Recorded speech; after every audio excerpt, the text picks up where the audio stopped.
Batman has had numerous adaptations in cinemas since 1989. The Dark Knight has appeared on the big screen, and we as fans want the character to always have movies. Therefore, I decided to share with you my tier list of Batman movies released in movie. Do we have similar opinions? Write in the comments your ranking of the films, and subscribe to the channel to stay updated on everything that happens in this superhero universe. Batman, 1989. I really like this movie. Just for the introduction alone, it deserves to be placed higher in the list.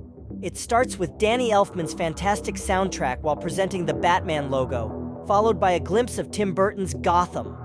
The Gotham City created by him is one of the most iconic things involving Batman films. So much so that it inspired one of the best adaptations of Batman ever made, if not the best, which is Batman the Animated Series. The animated series would not exist without Batman 1989 and Batman Returns. I understand the opinion of many people who don't like this version of Batman because he is not like the Batman we see in the comics, with his moral code and other elements. I also don't like it when Batman doesn't follow his moral code, but much of what was built in the film under Tim Burton's conception, I find fantastic. I like Michael Keaton in the role. Alfred, portrayed by Michael Gough, is a good Alfred, except for the scene where he takes Vicky Vale to the Batcave. That Alfred's action is indefensible. I like Keaton's Batsuit, even though it's not practical. It's quite elegant. I mustn't forget the iconic Batmobile and Jack Nicholson's excellent performance as the Joker. There are several aspects of the movie that I don't like, but that's a topic for another video. Therefore, due to its positive points, I rank the movie in this position. Batman Returns. Next comes the second film directed by Tim Burton. Batman Returns is a good film. I really like it, but it has several problems that prevent it from being in my top placements. Batman is not the protagonist in this film. The highlights are the Penguin and Catwoman. In this movie, we see Batman killing criminals. Tim Burton was more free in his creative decisions in this movie, and despite all the issues this film had, it led to the director's departure for the next Dark Knight movie. I like this movie, maybe not as much as the first one. In the first movie, the character Batman had more development in the story, while in the second one, the journey's development wasn't that profound. Despite all these problems, I still think it's a good film. It's the only live-action Batman movie set at Christmas, and we have snowy Gotham. Batman Forever. The third Batman movie, this time directed by Joel Schumacher, is very different compared to the previous ones. It's the same Batman from the two predecessors, but the movie is very different, with changes in the lead actor, director, and soundtrack.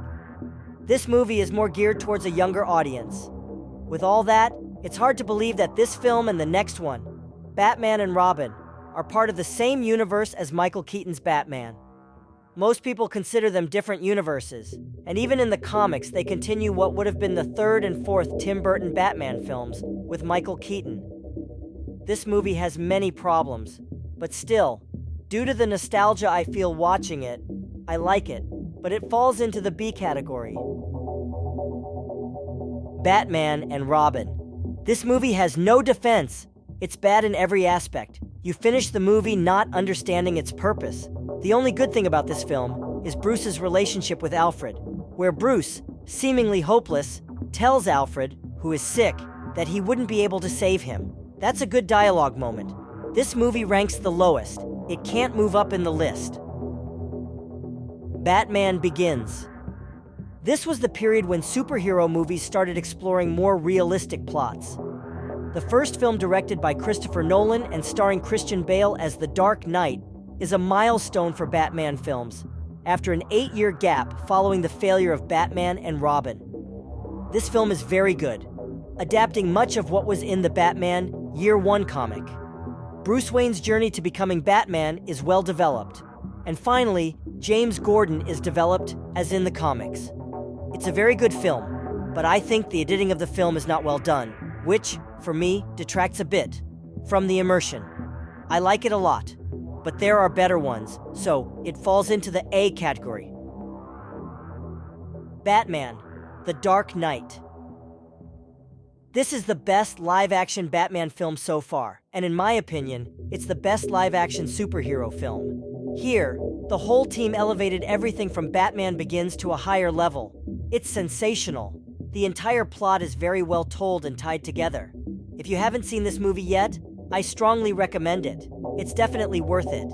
It surely deserves the S ranking. Batman: The Dark Knight Rises.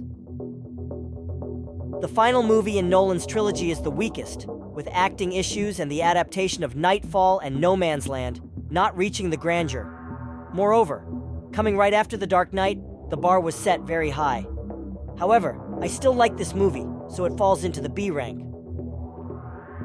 Switching to the recently ended DCEU, we have Batman vs. Superman, a very divisive movie.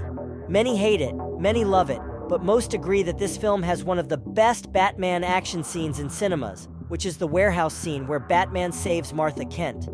This film has many interesting aspects, such as Batfleck's suit, entirely faithful to the comics, and the armor he uses to face Superman is also perfect, especially with the iconic white lenses that many people want to see in future Batman films. I won't go into detail about Superman since this tier list focuses on Batman, but I don't particularly like this film. I find it tiresome and dull, with the only scene I like being the warehouse one. Furthermore, as it's not a solo Batman film, it can't rank high, so I place it in the D category.